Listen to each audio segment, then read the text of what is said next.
Hola amigos, buenas noches, ¿cómo están?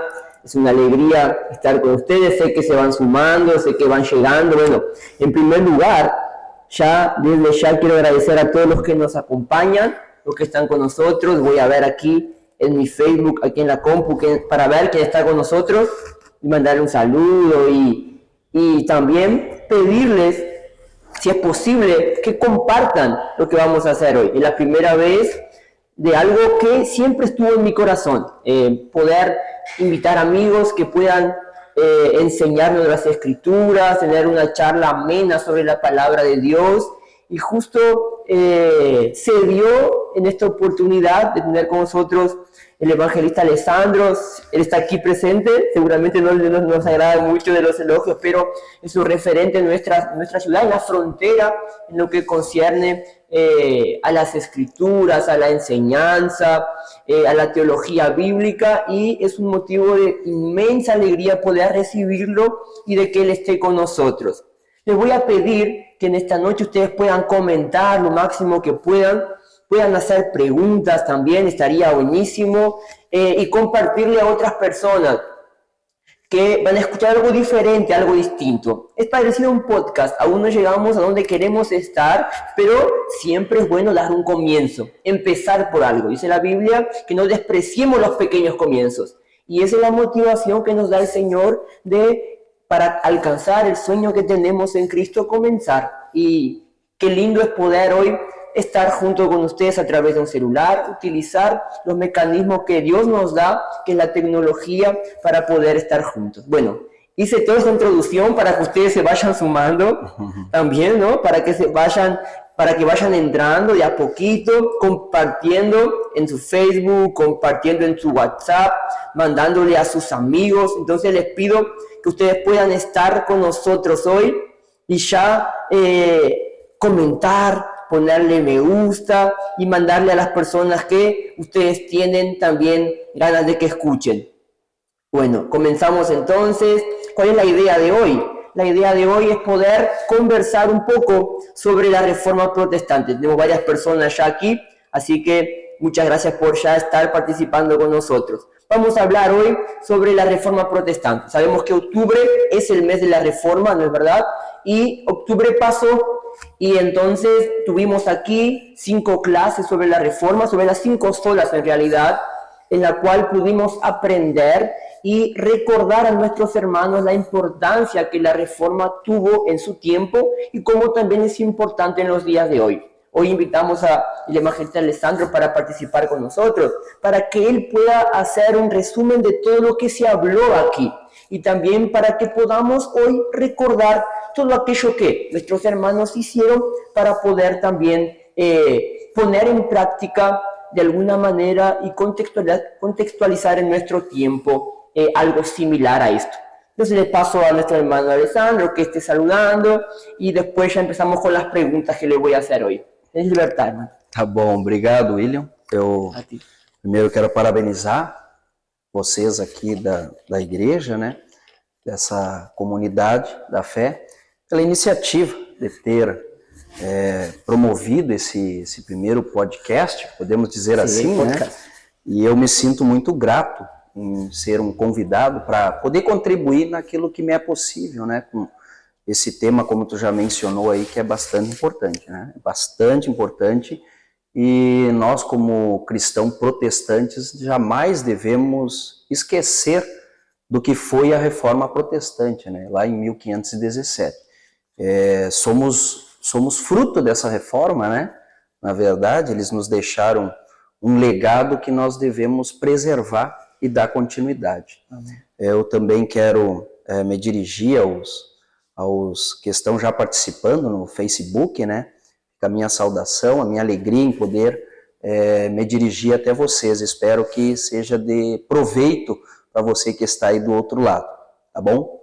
Hermanos, también quería ver que ustedes comenten si se escucha bien, si se ve bien y si está todo ok. Entonces dependemos de ustedes también para que podamos interactuar de la mejor manera. Si se escucha bien, ustedes dan un ok ahí. Y si algo sucede que no se escucha, ustedes también nos avisan, que leemos aquí el comentario e intentamos resolver. puede ser que haya un problema en el Wi-Fi, en el 3G, entonces es bueno que ustedes estén siempre comunicándose con nosotros. Bueno, vamos a empezar con nuestra primera pregunta de hoy. Más que pregunta, es la oportunidad de que usted pueda hacer para nosotros, si es posible, una introducción de lo que fue la reforma, y me gustaría que usted pueda desarrollarlo dentro de tres temas: el escenario histórico, político e religioso da época, se é possível. Como não, como não. A gente vai fazer, lógico, um breve resumo, né, Sim, que esse contexto histórico, político e religioso, ele cobre aí um espaço de 10 séculos, né, que é do século V, que é a Idade Média, teve seu início, né, no século V até o século XV. Então, esse espaço aí é até chamado por alguns estudiosos, né, de a Noite de Mil Anos. A Noite de Mil Anos porque foi uma época aí do obscurantismo, né, da ausência intelectual, a ausência do conhecimento, né? Então, esse período aí de 1000 anos foi uma página negra na história da humanidade, né? Com essa ausência do conhecimento tanto religioso como da cultura, né? Foi, vamos dizer assim, uma noite negra, né, na história do ser humano.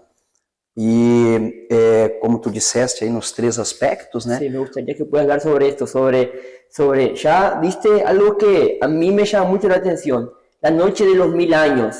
Ese periodo de 1000 años, podemos hablar aquí sobre el escenario histórico, político y religioso que estaba dentro de esa noche, ¿no es verdad? Sim, sim. Já no aspecto, vamos dizer, político, né? Como a igreja se tornou Estado e o Estado se tornou igreja, né? Nesse sentido, a autoridade papal, a autoridade da igreja se tornou inquestionável. O poder político que ela passou a exercer nesse período foi de tal tamanho que os reis da época, eles se intimidavam com a autoridade política do clero, né, e do Papa, ao ponto deles terem medo de serem excomungados. E os reis, então, da época, eles realmente se submetiam à liderança clerical, né, do romanismo, do catolicismo romano. Já no aspecto religioso, aí nós temos a verdadeira tragédia, né? A religião, ou eu vou chamar de romanismo, aí os irmãos já entendem, aí, os que estão nos acompanhando, que é esse sistema aí do catolicismo romano. Então, o romanismo, nesse aspecto religioso, ele foi um período de imoralidade e um período de apostasia. Apostasia é o abandono da fé, o abandono das doutrinas, né, da Sagrada Escritura, e foi um período bastante imoral. Até há relatos, né, na história medieval que no século X, William, a igreja, o romanismo, ficou conhecido como, nesse período do século X, como uma pornocracia, né? Tamanha era a imoralidade dentro desse sistema religioso. A pornocracia porque ficou conhecido como a liderança das prostitutas. Por incrível que pareça, aqueles que estavam na liderança da igreja na Idade Média se entregaram à prostituição, estupravam, né, virgens, e diz a história que o clero lá, o ambiente onde eles regiam, era dominado pelas prostitutas. Tamanha foi a imoralidade nesse período. E a apostasia, como todos nós já conhecemos, né, e já vimos um pouco, o catolicismo romano, ele negligenciou, né, as principais doutrinas da fé, desconsiderou e levou o povo realmente a um mergulho, né, num sistema aí que distanciou da fé verdadeira os fiéis. Lo interesante, escuchando eso, le pregunto y nos preguntamos, ¿Cómo fue posible de una iglesia perseguida que moría por Cristo y por la sana doctrina transformarse en lo que se transformó y en lo que usted nos comentó? É verdade. Pregunto, lo que lleva a una iglesia que comenzó de esta manera a transformarse en lo que se transformó? Bom, tudo dá a entender que foi realmente aí esse abandono das escrituras, né? Tudo começa por aí, né? Até um dos 5 solas que vocês estudaram aqui por um período, já se inicia que era somente as escrituras, né? Já uma forma aí de contrariar esse abandono das escrituras, e uma igreja que abandona as escrituras, uma liderança, um líder que ele deixa de lado ou negligencia as escrituras, ele vai mergulhar nos próprios pensamentos, nos próprios desejos, nas próprias intuições, né? E isso, com certeza, leva à tragédia da fé. El escenario histórico era este, ¿no? El mundo actual, de ese mundo medieval, estaba entregue a esta maldad del ser humano. El mundo político, como usted comentó y aprendimos ahora, estaba caminando junto con la religión. Sí. Entonces, esta introducción nos puede decir que tanto el escenario histórico estaba destruido, la política y la religión estaban pervertidas por el pecado. Entonces es en ese momento que la reforma comienza. Pero antes de que usted entre en lo que fueron los primeros reformadores y pre-reformadores, me gustaría que usted pueda hacer una aclaración de lo que es el clero y de lo que son los laicos, para que podamos tener también un poco de conocimiento de eso y, si es posible hoy en día, encontrar esos 2 tipos de personas también. Claro, claro. Bom, bem como tu disseste, né? Havia essa divisão, né? De um lado tinha o clero, né? Que era o Papa, como líder ali supremo, e depois tinha os sacerdotes ali, formando então a cúpula, né? Dessa religião, desse sistema religioso. E depois nós tínhamos, na Idade Média, o leigo. O leigo seria o povo, o fiel, né, o que estava submetido à autoridade do clero, né, do Papa. E esse povo, né, o povo leigo, que assim é chamado na Idade Média, eles viviam uma opressão, né? Eles viviam em terror, em pânico. Esse era o sentimento que era gerado no coração do leigo. De um lado, tinha-se lá o clero vivendo no seu luxo, se deleitando nos seus prazeres, né? E do outro lado, tinha todo esse sentimento opressor de temor, de terror no coração do leigo. Isso porque, acho que é importante a gente destacar como é que vivia o fiel nessa época, né? Ou aquele que expressava a sua fé. Isso porque...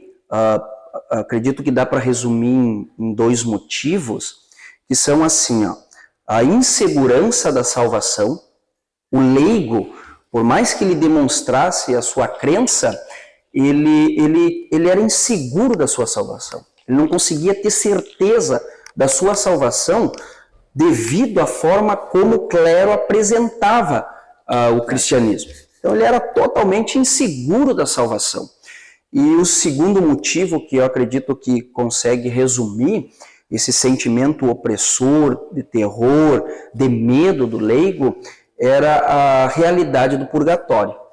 Então essas 2 coisas juntas, elas geravam no leigo, né, no povo comum, esse temor, esse pavor, e as pessoas viviam diariamente com esse sentimento terrível no coração. Espichando um pouquinho aqui nesse aspecto, que eu acho bastante interessante e importante, por que a insegurança da salvação? Né? Por que eles não tinham essa segurança da salvação? É porque a salvação, ser livre da condenação eterna, de acordo com o pensamento e a doutrina errada, né, do romanismo, era baseada em méritos. Então, durante a vida, o leigo, o povo, né, o fiel ali do romanismo, ele precisava adquirir méritos através das suas obras. E esses méritos, o acúmulo desses méritos iam conceder a ele a salvação. Porém, esses méritos, por mais que esse leigo ele se esforçasse em acumular, ele nunca conseguiria chegar a uma quantidade de obras suficiente para alcançar a salvação. Esses méritos, ou essa salvação, só era conquistado, diziam os romanistas, lógico que a gente está explorando aí o ensino do romanismo, né? O ensino do romanismo. Essa salvação só era possível, vamos dizer assim, ser alcançada pelos méritos de quem era canonizado, ou dos santos, né? Aqueles que eram canonizados santos. Então, estes que eram canonizados, o clero ensinava, né, que eles, durante a vida, exerceram tamanhas boas obras que eles conseguiam acumular méritos para herdar a vida eterna. Enquanto leigo não tinha, por mais que ele se esforçasse, ele não conseguiria ter a segurança da salvação baseada nos seus méritos. Então, o que restava para ele? Restava para ele o purgatório. Se ele não conseguia alcançar, através dos seus méritos, das suas obras, acumular suficientes boas obras para herdar a vida eterna, então, após a morte, ele só tinha um destino, que era o purgatório, né? A palavra purgatório é purificar. Então, esse leigo, ele iria para o purgatório, né? E ali no purgatório ele ficaria um tempo, se purificando dos seus pecados, para depois, então, herdar a vida eterna com Deus. E dependendo dos méritos que ele adquiriu durante a sua vida, era o tempo que ele ia ficar no purgatório. Então, se o leigo lá, ele fez poucas boas obras, então ele ia ficar muito tempo purgando lá no purgatório, né, se purificando, para depois, então, poder herdar a vida eterna. Se ele realizasse muitas obras, então, lógico que ele ia ficar por um tempo mais curto no purgatório. Mas a verdade é que era quase que impossível, era praticamente impossível, né, o leigo ele conseguir escapar do purgatório. Então, esse ensino e essa realidade na mente, né, do leigo, do crédulo ali no romanismo, isso gerava como geraria em nós também, né, grande terror, grande opressão. As pessoas viviam realmente apavoradas. Essa é a palavra que se encaixa melhor nesse período da Idade Média. Creo que es bueno también, capaz, tal vez, podemos tener a alguien que no entiende mucho lo que es el ego, además de esa explicación. Una de las características importantes de ellos era que ellos no tenían acceso a las escrituras. Puede ser así, debido al idioma. Entonces, eso también era, creo que el motivo mayor, uno de los mayores motivos para vivir ese temor, porque jamás podían ser libres por la palabra de Dios. Claro. É como a gente falou no início, né? A Idade Média foi marcada pelo obscurantismo, né? A ausência do conhecimento. Fosse esse conhecimento cultural ou religioso, o leigo, ele vivia nos escuros. Ele acatava de forma total o que o clero e o papa declaravam. Eles não questionavam, na verdade, né? Eles se submetiam plenamente e aceitavam inteiramente o que o sistema religioso romanista transmitia. Muy bien. Entonces, creo que encerramos un poco esta introducción. Acredito que ficou bastante sintetizado, né? Y es importante también recalcar esto, ¿no? Para los que están mirando, los que tal vez no entienden mucho el portugués, aunque habla bien despacio y creo que todos podemos entender acá en la frontera, ¿no? Pero dejó claro, y me encantó cómo él aclaró todo esto y demostró la oscuridad, él llamó la noche de 1000 años, me encantó esa expresión, que vivía el mundo en la época, que estaba la religión la política y todas las personas viviendo bajo esa oscuridad. Sí, hoy miramos, o yo miro, para aquel momento, como ser humano, considero casi imposible que de ahí saliera algo bueno, ¿no es verdad? Sí. Casi imposible que de esa oscuridad, que de esa iglesia que estaba corrompida, que esa política que estaba a merced del romanismo en la época, de un mundo entero bajo la oscuridad, aún en esos momentos Dios levantó y demostró su poder en personas pequeñas. Entonces quiero que usted pueda comentarme, si es posible, hablar un poco sobre la pre-reforma, quiénes fueron, y también de los reformadores, para dar un destaque en este segundo punto, sobre esas personas que Dios levantó en esa oscuridad actual para hacer la luz en esse mundo. Muito importante isso. Na verdade, Deus sempre preservou, né? Deus sempre preservou a boa teologia dentro desses ambientes, mesmo nesse período terrível da Idade Média, né? Deus sempre manteve ali homens que realmente eram piedosos, né? E queriam a verdade, né? E como tu mencionaste aí, antes da Reforma, né? Que a gente conhece bem, o pessoal já está mais familiarizado com Lutero, né? Que foi o coração da Reforma, né? Zwinglio, e mais adiante já uma segunda geração de reformadores com Calvino, né? Até eu gosto da forma como sintetizam, os teólogos sintetizam esses reformadores, né? Que se levantaram ali no século XVI. Eles dizem que Lutero foi o coração da Reforma. E Lutero era mesmo uma pessoa bem audaz, né? Na sua personalidade, ele era bastante audaz. Então, eles dizem que Lutero foi o coração da Reforma, né? E Calvino foi a mente da Reforma, conseguiu sistematizar, organizar, e realmente foi isso, né? E isso deu um destaque aí no século XVI. Bom, mas a gente não pode esquecer, e às vezes eu acredito que quando se fala sobre esse assunto, passa batido os pré-reformadores, que foram tão importantes quanto os reformadores em si, né? Lutero, Zwinglio e Calvino e os demais. E os pré-reformadores, eles prepararam, né, o caminho para que Lutero e os demais reformadores, a partir do século XVI, conseguissem caminhar, né? E os pré-reformadores, eles se doaram, né? Doaram até mesmo a sua vida em nome aí da verdade, em nome aí da sã doutrina, né? E há quatro nomes que se destacaram, vamos assim dizer, que são conhecidos como os pré-reformadores, né? A partir já se eu não me engano, do século XII, William.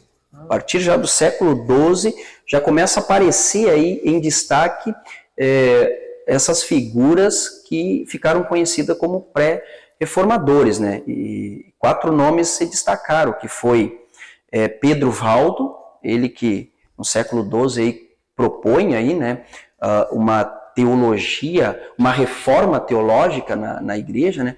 Pedro Valdo. Depois nós temos o conhecido John Wycliffe, né? John Wycliffe, e também o muito conhecido John Huss. Né? Mais conhecido. Isso, mais conhecido. Isso, John Huss, que veio mais ou menos 100 anos antes de Lutero, né? O John Huss, e também tem um outro personagem que às vezes não é tão lembrado, que é o Jerônimo Savonarola. Italiano, também escutei hablar. E ele já está ali, já no finalzinho ali, né, me parece do século XV, né, já está bem próximo ali. Tá?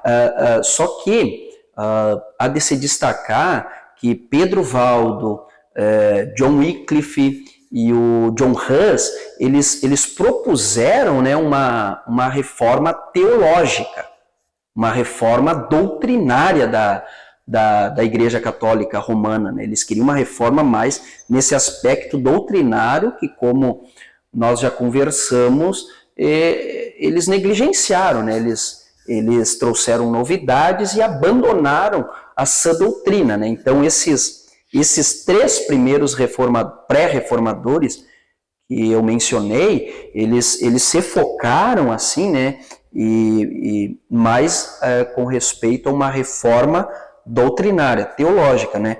Já o Savonarola, né, o Jerônimo Savonarola, ele era mais focado, a ênfase que ele dava era numa reforma moral, como nós já conversamos, como esse sistema romanista se envolveu com a imoralidade, o Savonarola ele focou mais não numa reforma teológica ou doutrinária, mas moral, né? E o interessante desses pré-reformadores, é muito lindo, quem puder ter a oportunidade de estudar eles ou ler sobre eles, né, sobre o que eles fizeram, faça. Hoje a gente encontra, né, material disponível na internet, né? Se você pesquisar, você vai encontrar, e é muito importante, né?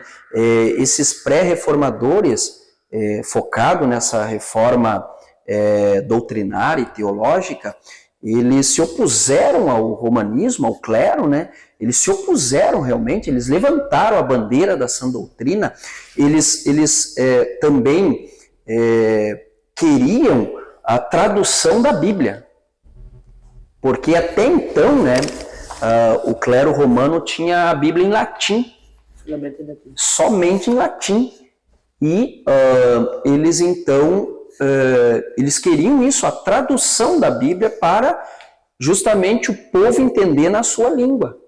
Mas, lógico, o clero, né, e o Papa e todo o sistema religioso da época, da Idade Média, se opôs a isso, né?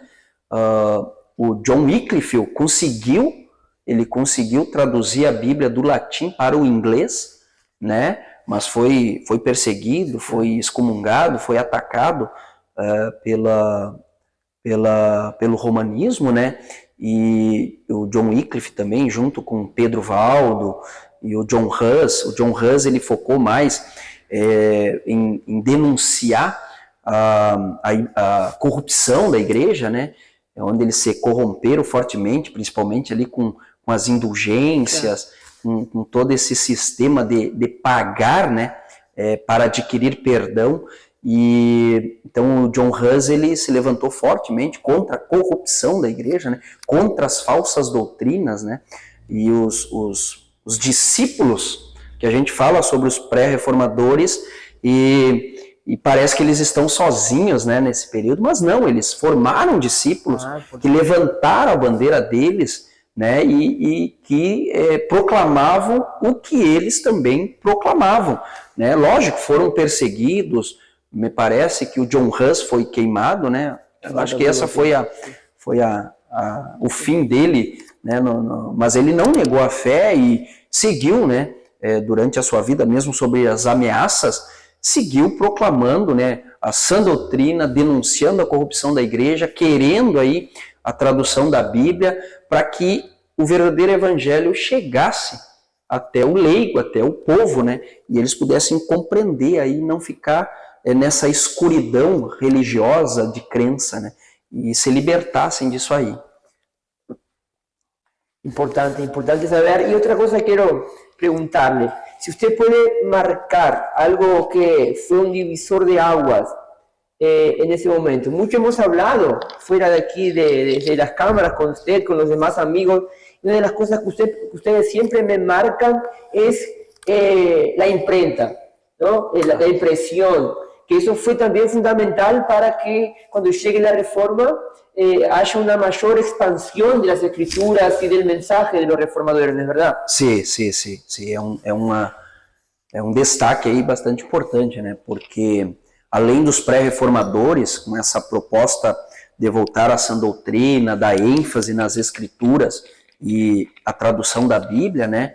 Para que o povo pudesse alcançar as verdades da palavra de Deus, o que contribuiu para o sucesso da reforma, né, do século XVI, aí com Lutero, né, que Lutero ele promoveu 95 teses, né, se opondo aí ao sistema religioso da Idade Média, e ele pregou literalmente, né, essas 95 teses nas portas da igreja de Wittenberg, né, Castelo de Wittenberg. Mas tão importante quanto tudo isso que nós já falamos, foi um cidadão aí no século XV chamado Johannes Gutenberg. Quem foi Johannes Gutenberg? Ele foi um alemão, né? Lutero também era alemão, então tudo isso foi naquele ambiente ali da Alemanha, na Europa ali, né? Tudo isso contribuiu para que a reforma tivesse êxito, né? Então, o Johannes Gutenberg, ele inventou a primeira máquina de impressão, né? Isso um pouco antes de Lutero, então, claro. Fazer os seus escritos, as suas teses. Então, no momento que se tem uma máquina que auxilia na impressão, fica mais fácil divulgar os materiais. Que tu a mano escrever muitas vezes. Isso, ia demorar muito mais tempo, né? Então, no momento que essa máquina já estava em uso, já quando Lutero promoveu ali a reforma protestante, então, lógico que os reformadores se valeram dessa máquina que imprimia diversos e diversos panfletos, né? E triplicavam, enfim, várias cópias, e o romanismo não conseguiu impedir, né, o avanço desse material produzido, esse material escrito e copiado, né? O romanismo não conseguiu impedir que isso viesse a se espalhar por toda a Europa, né?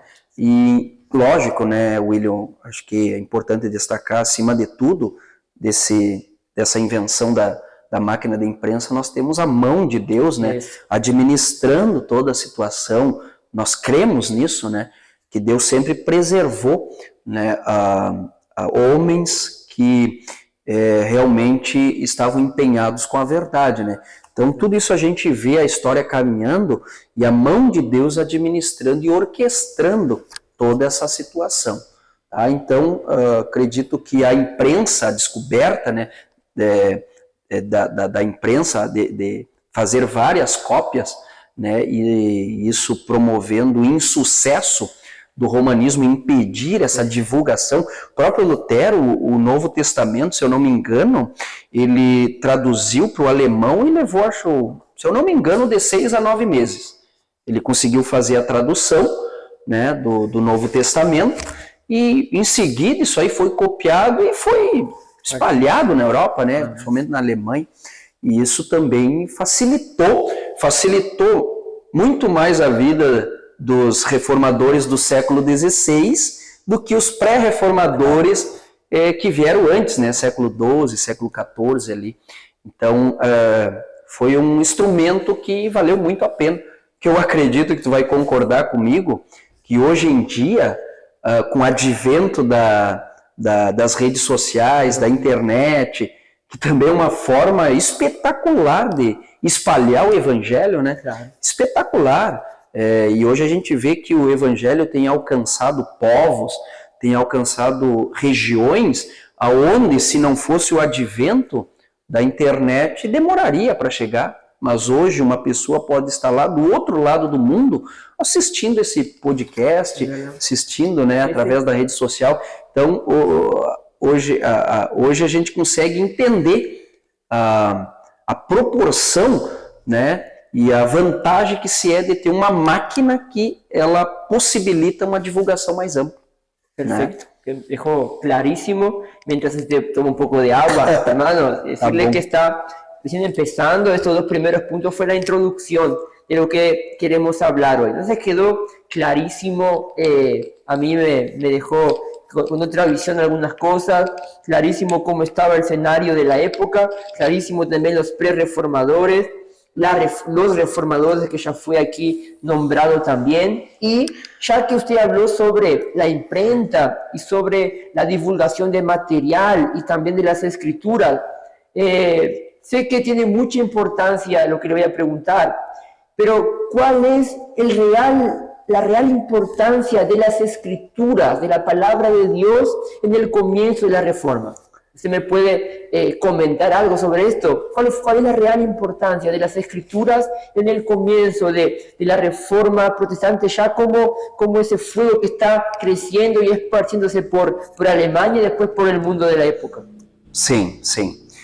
Bom, até agora uns meses atrás, eu comecei a ler um livro, e ainda estou lendo, é um livro bastante extenso, que o título é Em Defesa das Escrituras.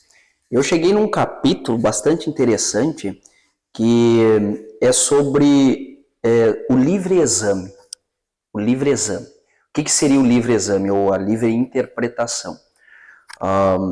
As Escrituras, durante o período da Idade Média, ela foi como encarcerada. Não sei se é essa palavra que se usa em espanhol. Similar. Tu me ajuda aí, né? Encarcelada. Isso. Tu me ajuda aí para nós não termos dificuldades com a língua, porque acho que o principal objetivo é que o pessoal que está nos assistindo consiga. Por agora, todos os comentários né? acá são que estão entendendo, le estão gostando. Tem muitos amigos acá presentes. Não se olvide de compartilhar. Que é bom. Então aí, se tu quiser me interromper para poder, em espanhol, né? Bueno, poder palavra meio difícil, eu isso, poder comunicar ao nosso público aí. Então, assim, a Idade Média, ela meio que encarcerou as Escrituras, né? Eles liam, a Bíblia era em latim, eles liam ela em latim, ninguém entendia, e eles, então, proibiram, né, o leigo em ter acesso às Escrituras sobre justificativas totalmente, vamos dizer assim, desprezíveis, né? Eles alegavam que o povo, o leigo, o povo, né, o fiel, ele não poderia ter acesso às Escrituras porque ele poderia corromper a interpretação das Escrituras. Então eles proibiram o que era chamado de livre exame das Escrituras, ou livre interpretação para todos, né? Então eles alegavam que, olha, o leigo, o povo, ele não pode ter acesso às Escrituras porque eles vão tornar as verdades das Escrituras subjetivas. Imagine, se qualquer um pode ler as Escrituras e ter o livre exame das Escrituras, ou a livre interpretação, nós vamos ter várias verdades, assim que eles pensavam, né? E alegavam que isso tornaria a verdade das Escrituras subjetiva. Cada um teria a sua verdade, ia relativizar, vamos assim dizer, as Escrituras. Mas eles estavam totalmente equivocados, né? E o que aconteceu na Reforma Protestante é que os reformadores, eles restauraram o que ficou conhecido como livre exame, ou livre interpretação, acesso das Escrituras ao povo.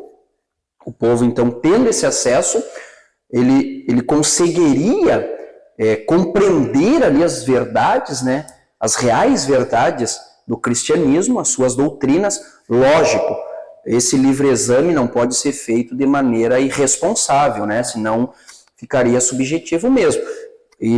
Mas a responsabilidade em fazer uma leitura livre das Escrituras com as ferramentas próprias, né, que é a exegese, né, e também a hermenêutica, respeitando o texto, usando essas ferramentas, que é a exegese, uma leitura responsável, né, e a hermenêutica, né, a forma de olhar ali dentro do seu contexto, considerar o que os autores bíblicos estavam propondo, né, a intenção autoral. Então os reformadores deram uma ênfase nas Escrituras e mostrando que com essas ferramentas, a exegese, a hermenêutica sadia, né, o povo sim teria como interpretar ou fazer este exame das Escrituras e chegar a uma verdade absoluta,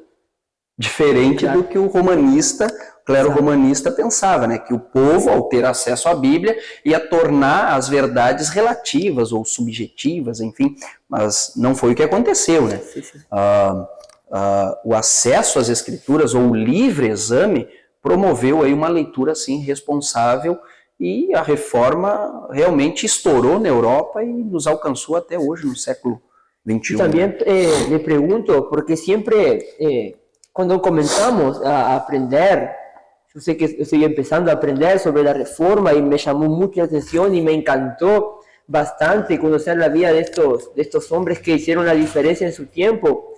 Le pregunté la importancia de las Escrituras, porque todos más o menos conocemos cómo Lutero alcanzó esa visión o esa aclaración de su entendimiento al leer un texto de la Biblia. Entonces creo que por eso más que nada le preguntaba sobre la verdadera importancia de la Escritura en una transformación de una nación, ¿verdad? De un pueblo. Ya que hablamos sobre la Escritura, y antes de entrar en los temas más actuales, quería que usted nos dé un repaso breve, repaso como usted quiera, si es breve, si es más tenso, sí, sobre las 5 solas.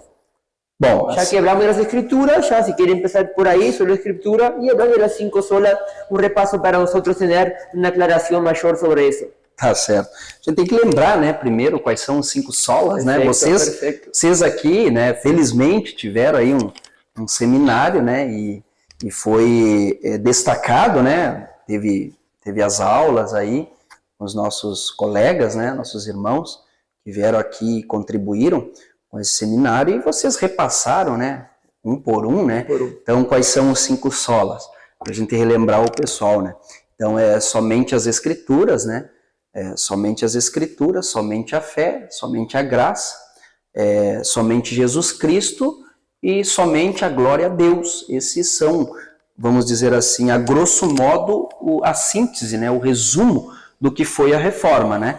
É lógico que esses 5 pontos, eles estão diretamente ligados à soteriologia, né. Isso, soteriologia é um ramo da teologia sistemática, né, que trata aí sobre a salvação. Então, esses 5 solas, eles estão bastante vinculados aí a soteriologia, né, a doutrina da salvação. Bom, somente as Escrituras, a grosso modo, né, resumidamente, fala que a nossa única regra de fé e conduta é com base nas Escrituras. É única. Tá? Então, a minha fé, a minha crença, ela é regida, e a minha conduta como cristão, ela deve ser regida, né, e alinhada pelas Escrituras. Eu acho linda a expressão que Paulo usa nas suas cartas, que é a medida da fé. É assim que ele apresenta, né? Que nós devemos nos conduzir, crer segundo a medida da fé. O que é medida da fé?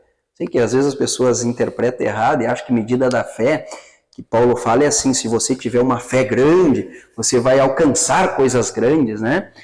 Mas não é isso.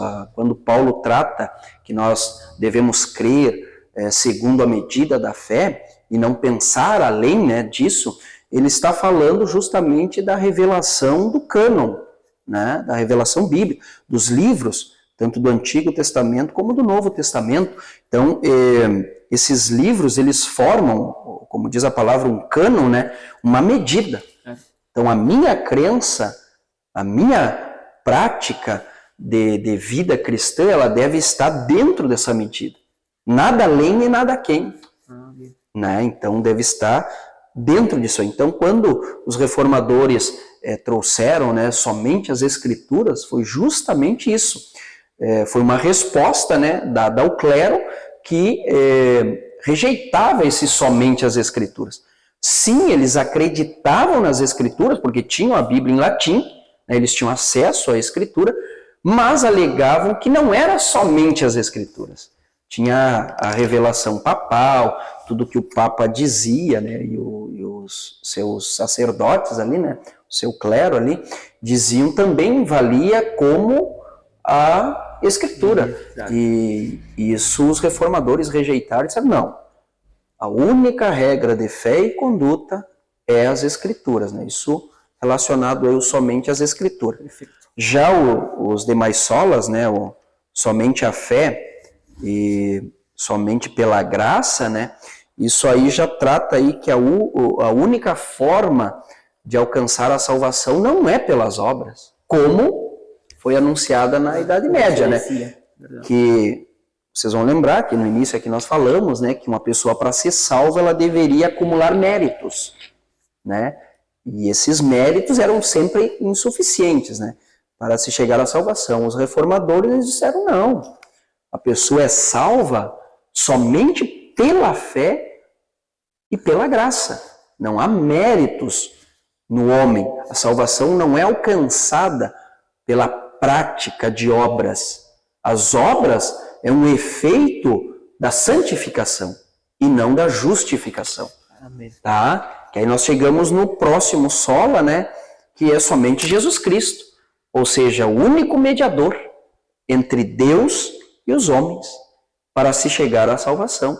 Somente Jesus Cristo. Né? Nada além dele. Bem diferente do que era anunciado na Idade Média, né? A intermediação dos santos, dos próprios sacramentos, né? Dos 7 sacramentos, enfim, todo aquele sistema ali que joga uma certa sombra na pessoa de Jesus Cristo. Isso, se percebe aí que Jesus Cristo, né, a justificação que ele nos trouxe, fica aí de lado no período da Idade Média, né? E o sistema romanista, ele alegava que a salvação, além do que nós já falamos, ela era infusa. Não sei se essa palavra é em espanhol, mas eu vou explicar um pouquinho o que seria a salvação infusa. É justamente uma salvação que está baseada no futuro, então você só vai ser salvo lá no futuro, e durante esse período, até chegar no futuro, você tem que adquirir méritos, através aí de boas obras e penitências, e passar pelo purgatório. Então a salvação, de acordo com o sistema romanista, era infusa, é assim que é a palavra técnica usada. Já para os reformadores e para nós, e para a igreja antiga, que vem antes da reforma da Idade Média, né, a salvação ela é imputada. É na pessoa de Jesus Cristo, então é no passado. Mais que uma porta de chegada, uma porta de entrada. Isso, exatamente isso. Então a salvação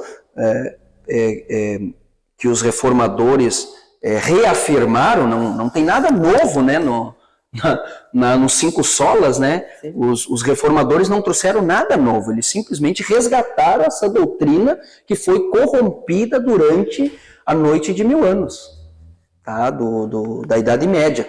Então a salvação, ela é imputada, ou seja, não há méritos nossos, não é por nós adquirirmos, né, méritos ou boas obras que nós vamos ser salvos, mas foi imputada lá atrás por Jesus Cristo, na cruz do Calvário e no seu sacrifício, concluindo aí o plano de salvação. Tá? Lógico que eu gosto de ressaltar isso, para não ficar uma libertinagem, né? Então, as boas obras, elas são um aspecto ligado à santificação, e não à justificação. A justificação vem antes. E essa justificação, ela é imputada e não infusa nas nossas vidas. Amém. Acredito que deu para entender, porque são palavras técnicas, né? Que pero muy bien explicado, muy bien explicado. Y es bueno también resaltar, y me encantó que todos los hermanos que participaron aquí de estas clases sobre la reforma dejaron en claro que a veces estamos hablando de algo que pasó hace 500 años atrás, 1517, ya pasaron 506 años, pero vemos cómo las mismas problemáticas se repiten. Es verdad. Yo leí un libro en estos días de Hernández Díaz López. Él escribió algo sobre la iglesia brasilera y él dijo que la iglesia, bueno, hablo de Brasil porque él escribió Brasil, ¿no? Pero podemos poner Uruguay, podemos poner cualquier otro país. Y hablando sobre la iglesia de su país, él dice que ella es muy extensa, como un gran lago, pero carece de profundidad. Y vemos que hay similitudes en los sucesos y las problemáticas de 1517 con las que vemos hoy. Vemos como a veces ponemos opiniones de hombres por encima de la escritura, ponemos experiencias personales por encima de las escrituras y hoy muchas personas viven la problemática de la salvación de la misma manera. Están preocupados si su vestimenta los va a llevar al cielo, si lo que hacen en la iglesia o fuera lo que es la religión les va a llevar al cielo, olvidándose de los fundamentos de nuestra fe, que es lo que usted se mencionó, la fe, la gracia e Cristo. Creo que usted está de acordo comigo? Com certeza, concordo sim. Eu acho que a nossa realidade de uns tempos para cá, né, ela tem sido mais parecida com o sistema religioso romanista do que, claro, não generalizando, né, William? Claro, perfeito. Existem igrejas sadias, homens que realmente estão compromissados com essa doutrina, né? Mas, num contexto geral, o evangelicalismo, não sei aqui no Uruguai, eu acompanho mais no Brasil, né? Mas está mais parecido com o sistema romanista, né, tendo outros nomes, né, do que propriamente com o que aconteceu no século XVI com os reformadores. Então, dá para perceber que está caminhando pelo caminho do sistema romanista e não reformado, né, ou dos reformadores, né, dos protestantes, né. Bueno, Clara, perfecta aclaración. Ya vamos a entrar en algo más actual, hermanos que nos están escuchando ahí. Esas 3 preguntas o peticiones que le hice a nuestro hermano Alessandro fueron más para que le den un contexto histórico de cómo estaba el mundo en ese momento, para que Dios levantara a personas para construir algo nuevo, reformar, ¿no es verdad? Quiero ahora entrar o intentar de alguna manera contextualizar para nuestros días, para nuestro tiempo, que es también muy importante, y como dijo recién nuestro hermano, ver cómo las cosas se van repitiendo y cómo también existe la necesidad de nosotros hoy también hacer una mea culpa y decir, no, necesito también a cada día ir mejorando, reformarme. Y antes de que entremos a esas preguntas que le voy a hacer a él, quería decirle muchas gracias a toda la gente que está comentando ahí. Hay muchos amigos, después capaz en el final nombre a todos y les mando un saludo especial. Hay mucha gente que está compartiendo y comentando, y sigan haciéndolo. Copien el link, mándenlo por WhatsApp, comenten el nombre de alguien ahí, y así más gente puede también escuchar lo que vamos a hablar. Quiero hacerle otra pregunta. Antes de hacerle la pregunta, ya para traernos a nuestro tiempo, a nuestro tiempo y espacio actual, ¿usted quiere hacer una repasada o quiere reafirmar algo que habló, o ya todo lo que quería más o menos decir fue dicho?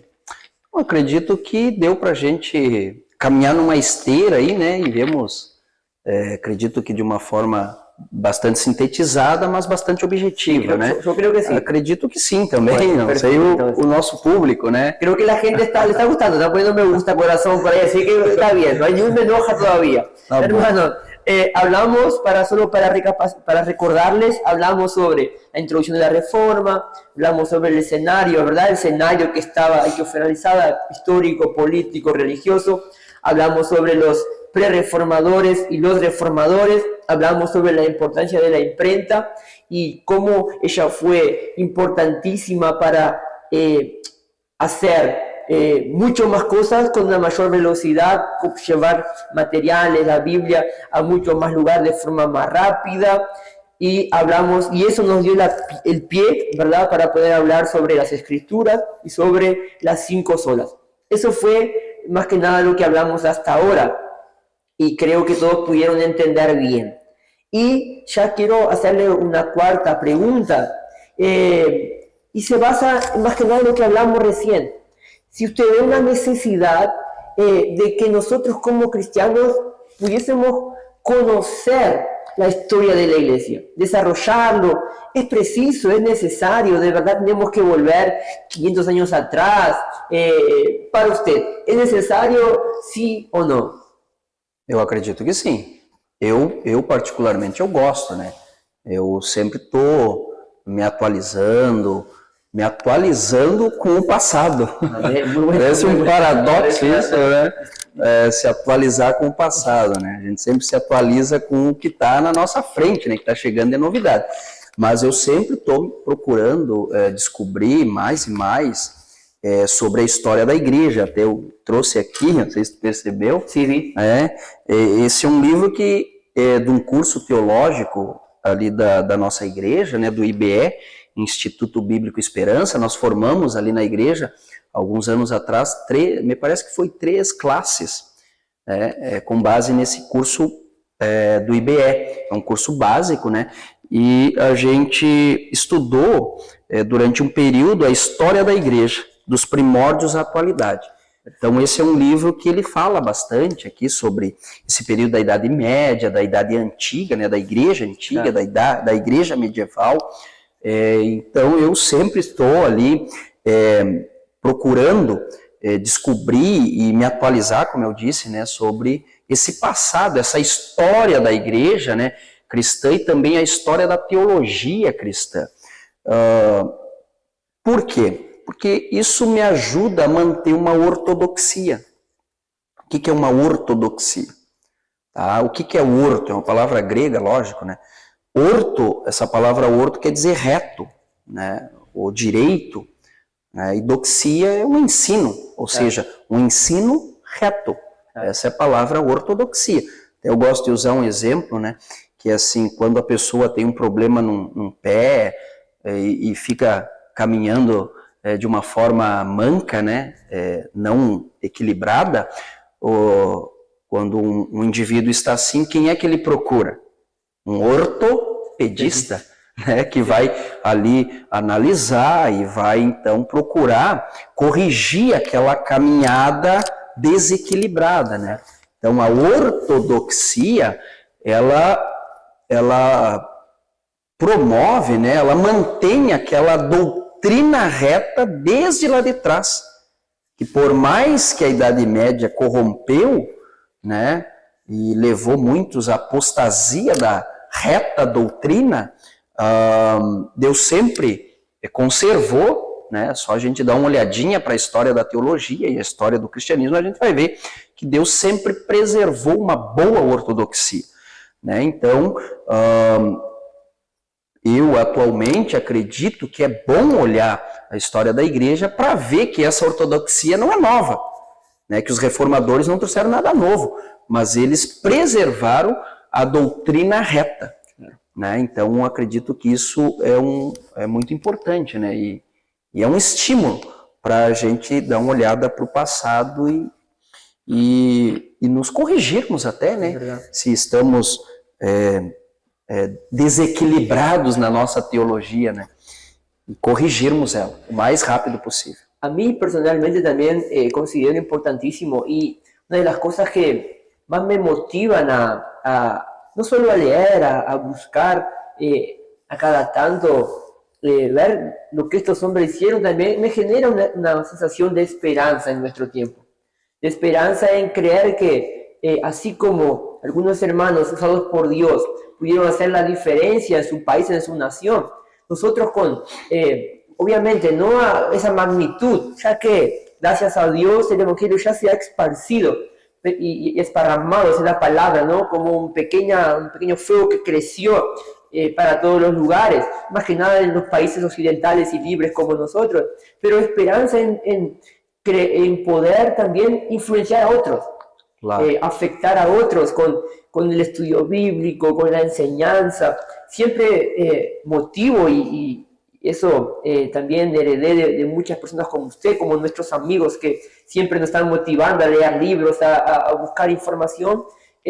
Lo mismo con aquellos que me rodean, poder decir, no, busca esto, busca, andar y leer. El pasado vas a ver cómo Dios hizo cosas y también continúa haciendo. Entonces, usted habló muy claramente sobre la importancia de poder buscar, ¿no? En el pasado cosas presentes, no hay cosas futuras. Me encantó esa expresión.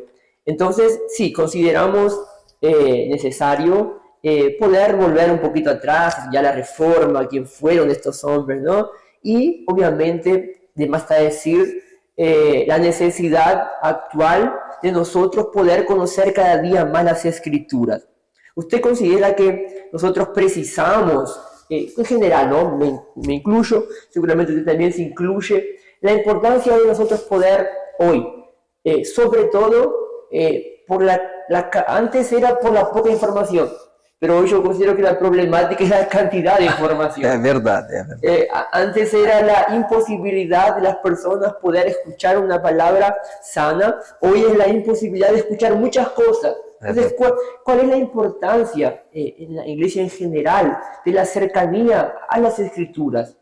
Desde el más pequeño al más grande, siempre estar con interés de estudiar. ¿Usted considera eso hoy fundamental e importante? Sabemos que es, pero en general, ¿cuál es el grado de importancia que usted le da a eso? O grau máximo. O grau máximo. Por quê? Duas coisas andam juntas, né? Que é, como nós já conversamos aqui, a ortodoxia, né? Que é o ensino reto, tá? É o ensino direito, tá? E com isso vai ter a outra perna, que é a ortopraxia, que é a prática certa. Amém. E só o que promove uma prática certa é a ortodoxia. Perdón que le corte. Yo voy a pedir Por que favor, usted, no, fique que a usted vontade. vuelva a repetir esto, ¿no? Ya que habló en árabe ahora. Entonces, capaz la gente se perdió ahí en la primera. Entonces, usted, por favor, vuelva a repetir para nosotros lo que es ortodoxia y ortopraxia. Y si es necesario, ustedes me piden ahí que yo les traduzco, pero creo que va a quedar claro porque son palabras bien parecidas en español Sim, también, la definición. Tá certo. Adelante. Bom, então, a ortodoxia, né, que é o ensino reto, vai promover a ortopraxia, né, que é a prática reta. Na ausência da ortodoxia, No hay cómo practicar. não tem como ter uma prática reta, uma vida de piedade reta. Pode ter qualquer outra coisa, né? Então, a ausência da ortodoxia vai gerar cristãos, né, atuais com uma prática totalmente estranha às Escrituras, crendo em coisas estranhas e vivendo de maneira estranha. Né? E não é isso que nós queremos. Nós queremos uma boa ortodoxia e queremos uma boa ortopraxia. Estas coisas estão juntas. Como eu mencionei, são duas pernas que promovem um caminhar equilibrado. Amém. Né? Porque, infelizmente, né, a gente vê certas denominações que abandonaram a ortopraxia, né, falando atualmente, né, e elas, então, submetem os seus fiéis, né, os seguidores ali dela, né, a uma fé que eu chamo dogmatizada. O que é uma fé dogmatizada? Porque essa fé vai desencadear práticas. Claro. Então, uma fé verdadeira, genuína, vai desencadear uma prática verdadeira e genuína e correta. Uma fé dogmatizada, ou seja, é aquela pessoa que ela se empenha a expressar uma fé simplesmente no dogma da igreja, né? Nas regras daquela igreja, então ela vai viver sobre aquele dogma, né?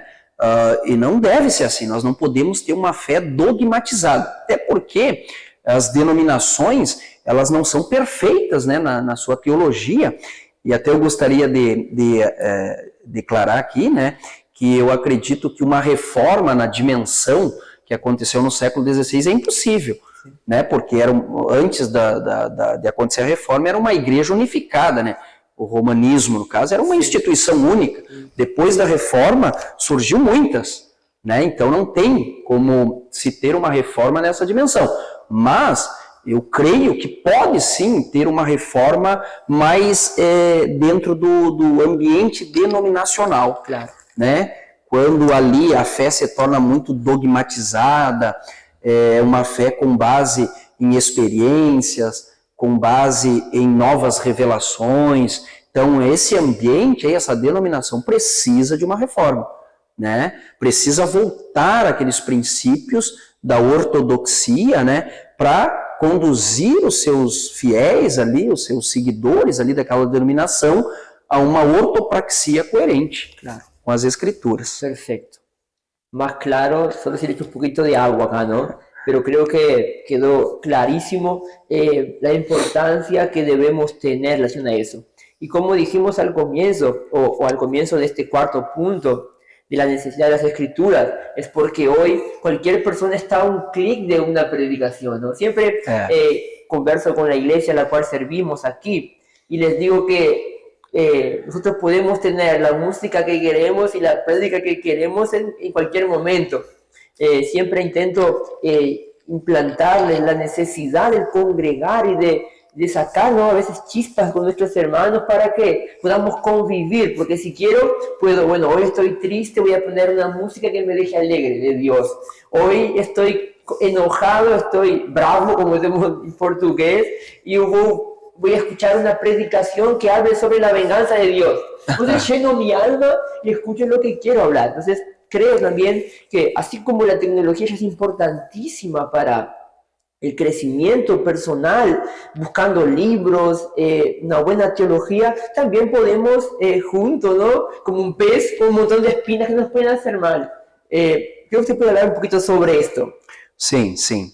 Ver se eu consegui pegar toda a tua... Sim, meu espanhol é complicado. Não, é que eu também sou fraco para entender o espanhol, né?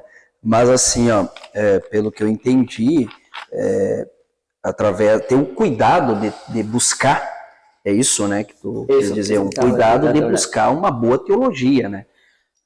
Lógico, isso aí tem que ter um cuidado e isso não é brincadeira, né? Porque se a pessoa, ela no seu ambiente de busca ali, ela começar a consumir uma teologia danosa, né? Uma teologia que tem um certo grau de veneno, ela vai, com certeza, ser conduzida aí a, como disse Paulo, a ventos de doutrinas, né? Ela vai ser conduzida. Então, sempre é importante, acredito, William, buscar orientação de alguém mais experiente nessa área, né? Orientação do seu líder, se esse líder também estiver compromissado com a boa ortodoxia, né? Mas, e não fazer assim somente sozinho, pedir uma contribuição, dizer, olha, conhece tal pregador, que vocês dizem, não sei, predicador, esse predicador aqui, ele é bom, ele, né, de repente, uma pessoa que esteja mais acostumada a esse ambiente, né, ele vai dizer, olha, esse é bom, esse aí não é tão bom, né, a gente pode fazer essa avaliação, né, para não correr o risco de estarmos consumindo algo que vai destruir a nossa fé. É verdade. Bueno, hermano, entonces creo que hasta ahí vamos entendiendo bien. Hasta Alessandro, él ya habló, dio un toque en lo que le iba a preguntar. Le iba a preguntar si era necesario una reforma en los días de hoy, si era necesario, sí o si no. Y algo práctico, ¿no? Voy a intentar facilitar la pregunta. Si existen algunos síntomas, como alguien enfermo, ¿no?, de que estamos precisando, y ahora, tanto personalmente como general, existen algunos síntomas personales de que estamos necesitando ser reformados, ¿no?, transformados por la palabra o alguna idea o algún pensamiento o algo que no estamos entendiendo bien. Usted ya dejó claro que no, que empezamos una reforma y ni es posible tener en la dimensión que hubo en aquel momento.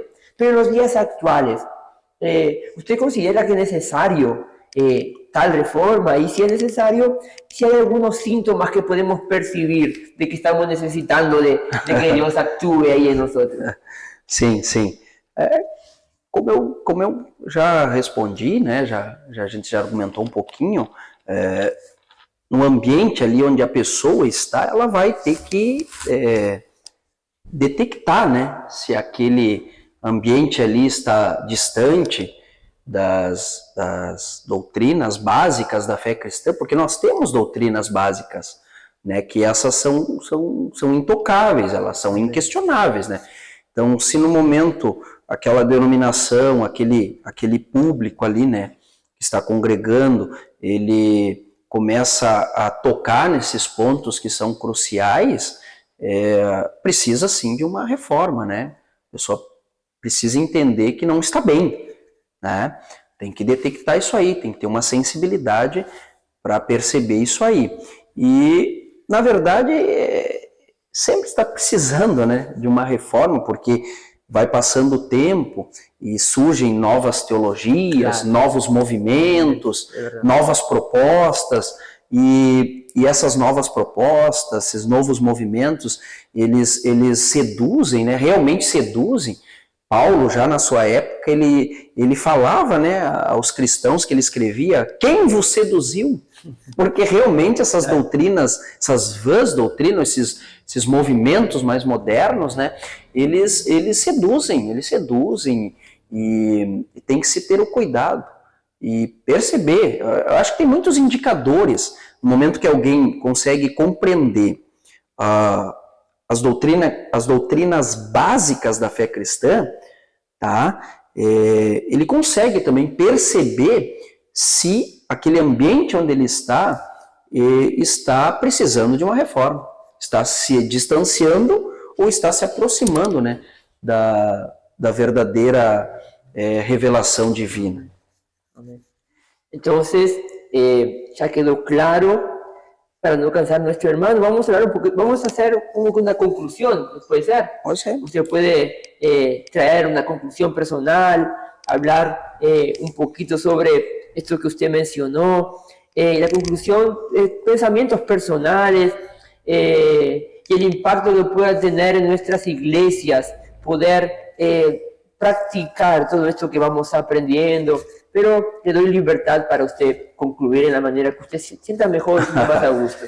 Bom, eu sou no lugar onde eu congrego, né, na igreja, já faz quase 30 anos que eu estou congregando ali na Assembleia de Deus de Quaraí, né, e eu procuro contribuir com a minha igreja, né, e sempre estou preservando a ortodoxia, né, essa doutrina que ultrapassou aí os séculos e chegou até nós, e aquilo que foi escrito em Atos, parece que no capítulo 1 ali ainda, né, no início do livro de Atos, que nós devemos perseverar na doutrina dos apóstolos. Amém. Né? Então, essa doutrina dos apóstolos, nós devemos proteger ela, perseverar nela, né?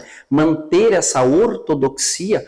Eu me empenho em sempre ter muita clareza dessa doutrina ortodoxa e procuro ali, como obreiro na minha denominação, contribuir para que o público que ali congrega, que nos assiste ali, né, não somente eu, mas os demais obreiros, a nossa liderança, o nosso pastor, né, venha entender claramente essa teologia, né, essa doutrina ortodoxa, e procure aí viver, né, não como os fiéis da Idade Média, no pavor, no pânico, no desespero, né, na angústia, né, mas sim ter a segurança da salvação, né, ter essa certeza da sua vida eterna com Deus e viver uma vida tranquila dentro daquilo que Deus proporciona para cada um aqui nesta terra. Já para terminar, si hay alguna pregunta ahí, ustedes preguntan. Hoy fue sobre la reforma, ya que estábamos hablando sobre esto, pero la idea es implantar nuevos temas, es hacer nuevas consultas, un poco más actuales también, y poder juntos participar. Quiero desde ya pasarle a usted para que hable algo más, si tiene que hacerlo, si quiere hacerlo, y después ya encerramos y le agradecemos por todo. Não, eu só queria agradecer realmente aí a esse convite, né? A gente podendo estar aqui auxiliando esse ministério, né? A tua liderança, que a gente vê que é uma liderança séria, que busca, né, se conduzir de acordo com o verdadeiro evangelho, a gente vai estar à disposição. Lógico, eu tenho uns trabalhos lá na nossa igreja e a gente sempre está envolvido em atividades lá, né? Mas podendo, a gente vai estar aqui. Eu parabenizo aí os irmãos que estão acompanhando, né, que ficaram, não sei que tempo a gente ficou nessa conversa. Mais uma hora. Mais de uma hora. Mais de hora? Mais de hora, não?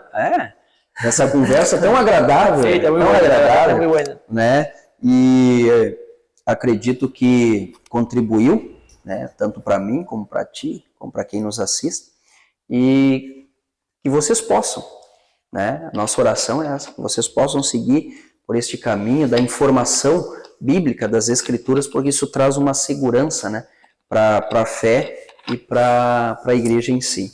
Muito obrigado, eu agradeço realmente. Queremos también agradecerte a ti, está Marcelo acá atrás de cámaras, cualquier día va a ser vos, Marcelo, que vas a hablar con nosotros acá. Agradecer también a Eliseo, que es el intermediador, ¿no? Es el que está ahí, siempre haciendo esta intermediación con nuestro hermano Alessandro. También está Ronaldo, que nos enseña acá también.